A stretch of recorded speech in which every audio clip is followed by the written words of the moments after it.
It's a 32,000 sellout at Pride Park for a game that rarely needs stoking up.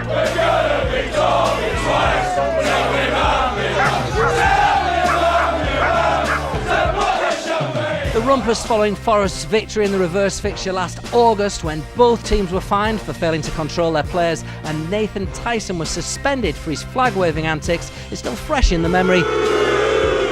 And today, Forest manager Billy Davies returns for the first time to the club he took into the Premier League 3 years ago.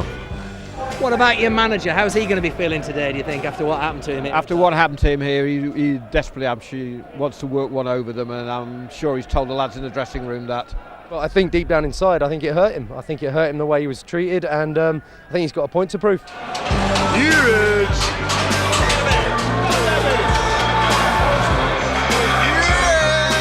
The divide between the two clubs also extends to how best to celebrate the contribution of the management duo that connects them, Brian Clough and Peter Taylor. In the centre of Nottingham stands a statue of Brian Clough alone.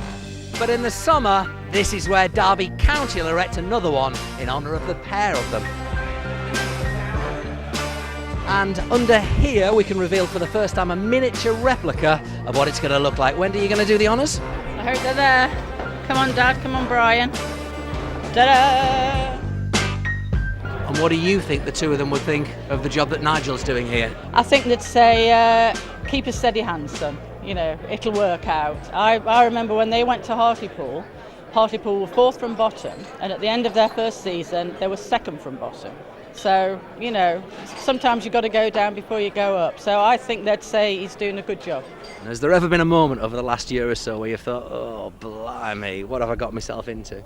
No, not from that. We had a pretty good idea because we weren't totally unknown to football management for the last sort of 30 or 40 years, so we had an idea what it'd be like, but we don't get to see the kids as much, unfortunately. That's the sad part of it. You've got the geography, you've got the family connection. Is this the one that's right there, the one you always look forward to? Yeah, I think it surprises people when they come into the area how passionate and how ardent it is in terms of, everyone talks about the Merseyside and even the Glasgow one, the Manchester derby, but in its own way.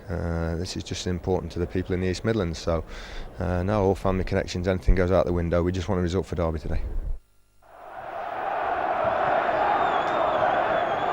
Forest had never won at Pride Park going into this one, and they had Lee Camp to thank for keeping them level early on, saving from Jake Buxton.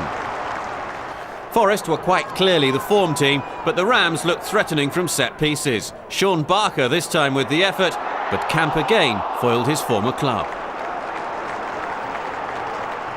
The visitors found their stride after the break, in particular Radoslav Majewski.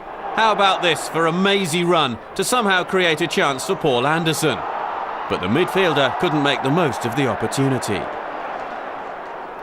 Derby goalkeeper Stephen Bywater had to be at his best to keep out Dexter Blackstock and then Anderson, as Forest looked for the win that would put them level on points with top of the league Newcastle, even if only for a few hours.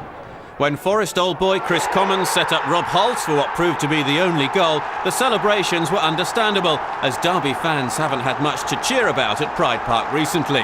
They hadn't won at home in the Championship since November. In keeping with tradition, this fixture didn't pass without a flashpoint. It arrived in stoppage time. Chris Gunter and Jay McKeverley clashed, and there were plenty of teammates wanting to get involved. But no more goals, and Forest finally get beaten on the road.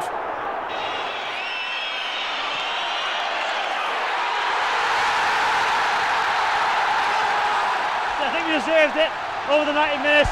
We were by far the better team. To beat Forest after a 19-game unbeaten run is a credit to the gaffer, the backroom staff and all the players, and the crowd played an important part today. We were absolutely magnificent. I believe the custom is to celebrate by waggling a corner flag, but can I just suggest you have a few free drinks that are coming your way tonight? Yeah, we'll celebrate the right style. We're not going to do no nonsense. That's in the past now. Let us enjoy it, be sensible, and we'll enjoy the night. Go and milk it, off you go.